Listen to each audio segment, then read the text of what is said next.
আসসালামু আলাইকুম ভিউয়ার্স, কেমন আছেন আপনারা সবাই? এই রোজা রমজান মাসে আল্লাহর রহমতে আশা করি সকলেই ভালো আছেন। আজ মার্চ মাসের 8 তারিখ, 7 রমজান। তো দেখতে দেখতে রহমতের 10 দিনের ভিতর 7 দিন চলে গেল। আজ ইফতারির ভিতরে থাকছে আমাদের ফালুদা মিক্স। বাজার থেকে নিয়ে নিলাম রাঁধুনি ফালুদা মিক্স।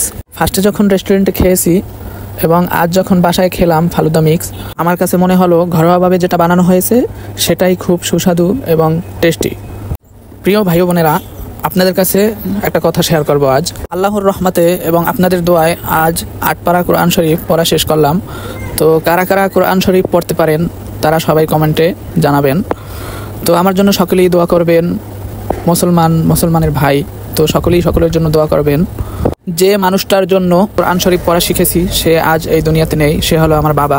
তো আমার বাবা মার সকল প্রচেষ্টায় আমি আজ কোরআন শরীফ পড়তে পারি। আল্লাহ সুবহানাহু ওয়া তাআলা আমাদেরকে এই উম্মতে মুসলিমাকে, উম্মতে মুহাম্মাদিয়াকে রমাদানুল কারীমের মতো গুরুত্বপূর্ণ একটি মাস দান করেছেন, যে মাসটি বছরের অন্য যে কোনো মাসের চাইতে শ্রেষ্ঠ এবং সেরা। আল্লাহ তাআলা ইরশাদ করেন, রমাদানুল কারীম এমন একটি মাস যে মাসে আল্লাহ তাআলার পক্ষ হতে কোরআনকে নাজিল করা হয়েছে, কোরআনকে অবতীর্ণ করা হয়েছে। এটি কোরআন নাজিলের মাস।